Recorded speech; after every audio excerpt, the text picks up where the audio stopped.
So quite a number of you ask, what do I use to fertilize my plants to make the garden look so good? And my response usually, more often than not, would be to every plant, there's a different method or means of fertilizing them for them to do well, because they're their own individual plants, just like we are our own individual human beings.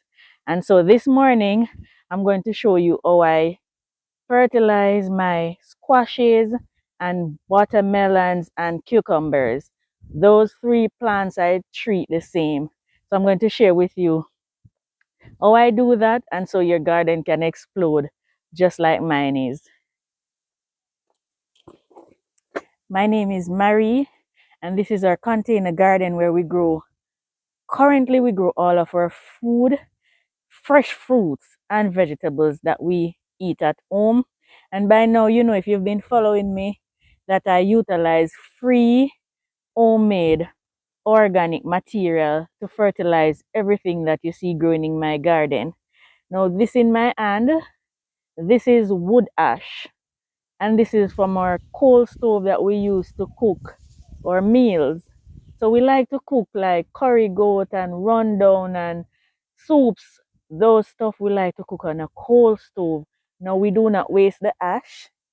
We save this and we use it in our garden for our squashes, cucumbers, and watermelon. All I do, you can either sprinkle this onto the surface of the soil, you can mix it into the soil, or you can mix it into a tea and use it to water. I do all of those, but this morning I'm going to show you another way that works really quick and effective. So in my bucket here, I have composted material that we made ourselves at home in here, and inside of there I also have charcoal and horse manure. Yes, horse manure is in this one. And what I do is I combine the ash with the composted material.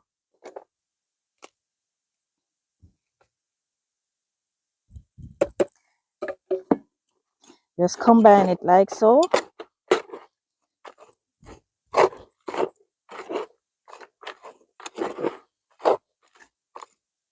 And now we have a very rich composted soil that we're going to just top dress the cucumber container with. This is another part of that set of 3 tools that I showed you in previous videos. I'll link in the description, guys. These are really sturdy. I'll just drop a link in the description for your ease of shopping. Look, the video is not sponsored, it's just something that I like to use. No, this is just one part of the treatment that I give to the plants. I have second thing that I do that I'm going to show you once I've finished top dress these.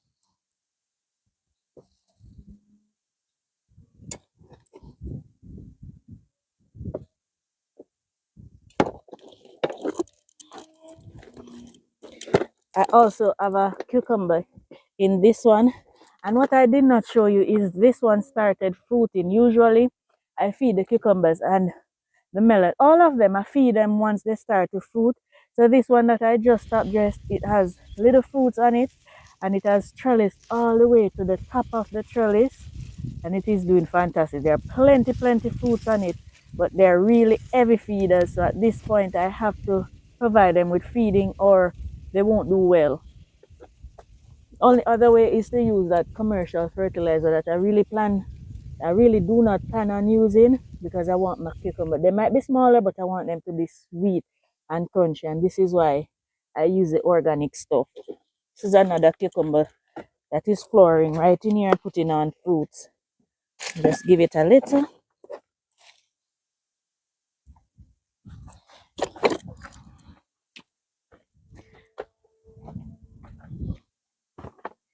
This is my yellow crooked neck squash, and it is doing fantastic. Now why I feed them with the additional, because usually, you know, I just top dress with my composted animal manure. Why we add the ash, the wood ash, to the soil is to provide them with some more potassium. Squashes need a lot of potassium to develop their fruits, and so while the manure provide a lot of nitrogen to give them nice big pretty healthy leaves to feed the plant, they need potassium to develop the fruit, and that is why we add the wood ash. It is free and it is very, very good fertilizer. So we top dress with this as well. And then I'm going to supercharge this with another ingredient. So please stay tuned to the end of the video. Guys, please like and share the videos, because I know if it is benefiting you, there is somebody who is not seeing the video that needs the benefit also. This crooked neck squash is doing fantastic. There are so many fruits on there. Some I wouldn't even attempt to count them. There's so many on there, and it has both male and female flowers. So I help them to pollinate. I help to pollinate them as well, but they should do fine on their own because it has both male and female flowers on it. But just in case, let me show you how I help to pollinate my squashes. Let me bring you a little closer. So on your squash plants, you're going to see two types of flowers. This one that is attached to the little fruit, that is the female flower. And then we have some more here. There is no fruit attached. That is the male flower. Inside, the little sex organs are also different. This one kind of look like a little flower inside, and then this male flower that I'm going to use to pollinate as a little, let me show you it. It looks like a human genitalia. Well, both of them kind of do. This can be eaten. You can fry this into a chips and eat it, or put it in your stir fries. I really have too many things in the garden to eat that, but it can be eaten. Now, this is what the male flower, the little sex organ, looks like. And on that little thing, it has a lot of pollen dust. All I do is to just spread those pollen dust onto the female flower on the inside, rub it all around. Usually insects will go into this one. The dust will collect on their bodies and then they'll crawl into the female, and that's how it is pollinated naturally. But if you don't have a lot of insects, you don't have bees and so on, if you're growing in a enclosed area, say for example you have netting over it, this is how you can help to pollinate your squashes to ensure that you get fruits. Please let me know if that was helpful. All right, let's move on, because we have our watermelons and I have another squash over here that we need to, and then get to our other fertilizing method. And you can just leave the male in there, just like so. This is a little honey nut squash. It has no male flowers on it. I can use the same flower from that one to pollinate, and I did. And so we might get a squash right here. Let me give it a little fertilizer as well to help that little fruit to develop. I might get it, I might not, but it's worth a shot, and there are more coming on, so I treat it the same way. No prejudice behavior. I have one more up here. This is also fruiting, and the male flowers are very late out of the gate. I don't know why my squashes always put female flowers out first. Pollinated some, so hopefully we get some from this one as well. Let me just give it some of my composted fertilizer, just in case I get even one from it. All right, let's move on to the watermelon.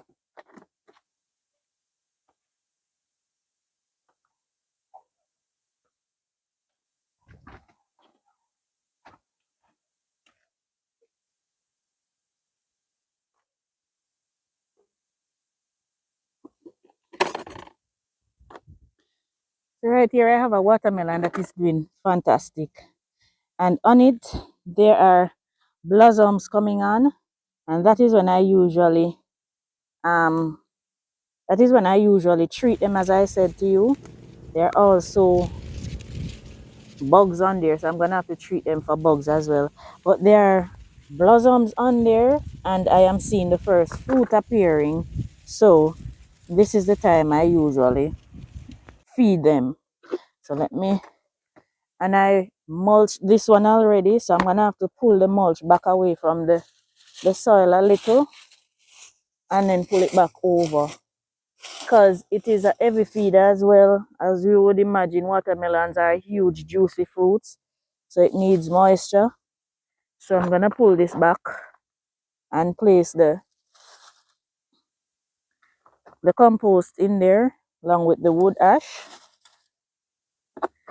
This they do so well. I need to plant some pumpkin because this is one of the things. Growing up, our parents used to pile wood, burn it, and then when it cools, we plant the pumpkin seeds in there and never fertilize it after that. So the charcoal that is remaining in that location and the wood that holds all the nutrients that the plant need for its entire life.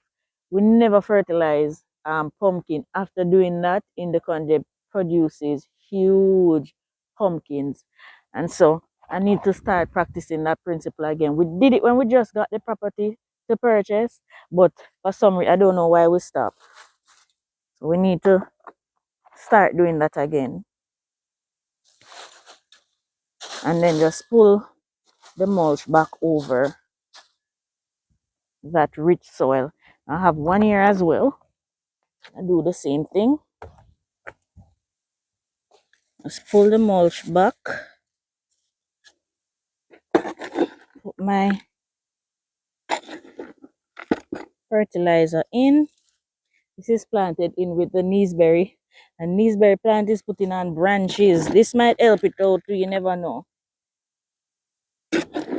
I'm gonna do a second video on how I take care of the pest on these, so please stay tuned for that. That's gonna come up shortly because I am seeing pest on them. Can't work. All right, I have one more over this side. Is that so? Yeah, one more. All of them seem to be producing. That's good. They were all planted at the same time anyhow.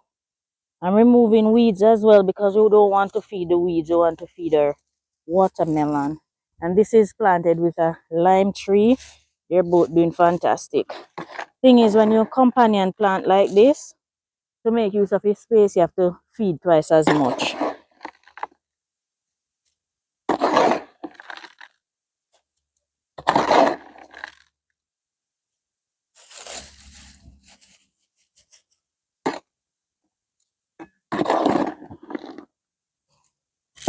All right. I missed this cucumber and one over there as well. Might have to do some off camera. This is also producing. I'm seeing a little fruit on it. And well, two fruits. And this is the tender green cucumber. So I'm planting this for the first time. So I'm looking forward to tasting what this tastes like. How many plants in here? Two. Okay. I'm gonna have to do some more for the others as this is finished.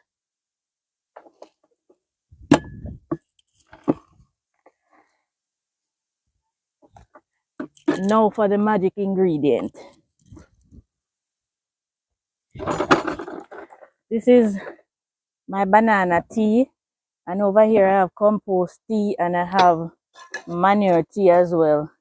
But for the squashes, the banana tea is critical for the same reason. Then those type of plants, they need a lot of potassium to develop their fruits. Now banana tea has several other nutrients, as I shared with you in a previous video where I focus mainly on the banana tea. So if you've not seen that one, please check it out, or I'll link it in the description for you. But this we made together with ripe banana peels, added it to water, and I have this. This has been soaking here for more than 2 weeks, but it can be used after 7 days. It can be used.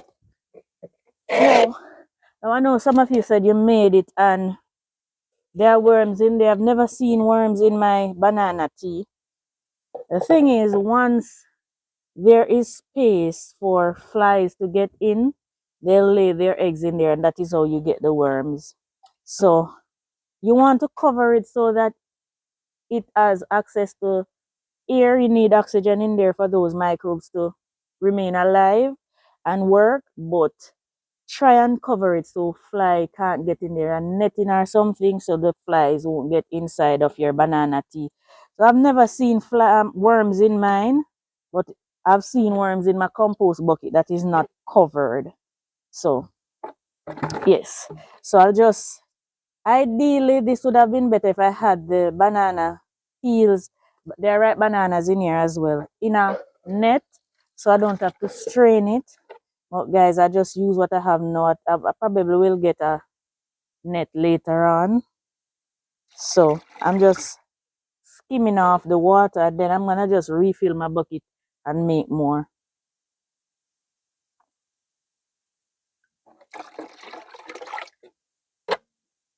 Now this is really strong, so I don't need a lot.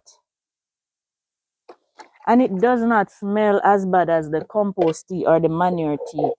Those have a really strong odor. This does not. Because I'm right here and I'm not smelling it. But those, you would smell it through the screen if I open those two. All right, so let's get back to the plants. Now this is really concentrated, so I'm going to pour it on the soil. And the reason why I did not dilute it, usually I would dilute it, it's because I'm going to water them in right after I'm done with the video.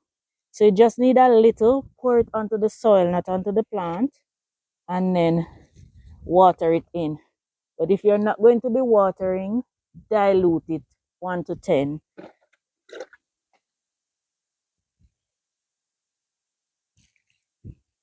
And then you just leave it and watch your plants do amazing.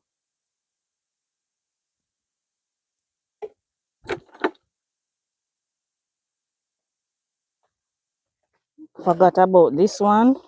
There's a cucumber growing in here as well with my dashings. And it is also producing. So let me feed it.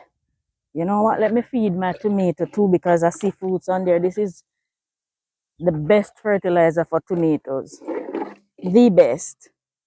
I'm going to have to go back for some because I didn't plan on fertilizing my tomatoes.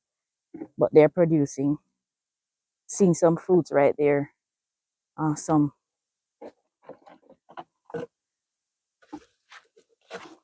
I want to tell you that this also is good for the corns too. So this one I'm going to put a little extra. I'm going to go get some more to go down to the watermelon and for the squashes up here. Beautiful.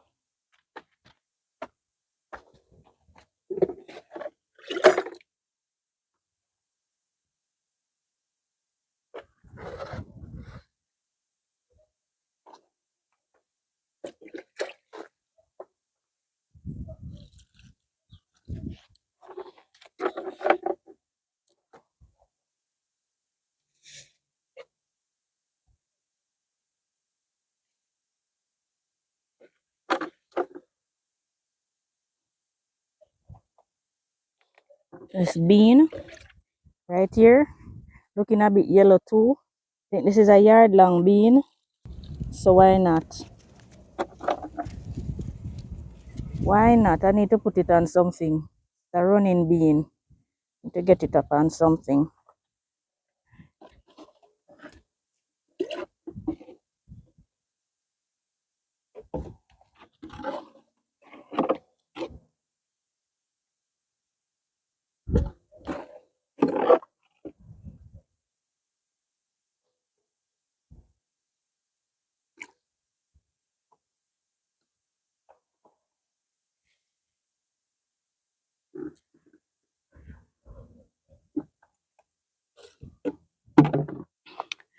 So yes, that is how I fertilize my squashes, my cucumbers, and my watermelons for them to produce so well. And guys, in the past, I just kind of drop my hand when it come on to the vining um vegetables and fruits in the garden because one year the pest just took out everything. I just did not have the time to do proper pest control and it just broke my spirit, and so I just stopped planting them for a while.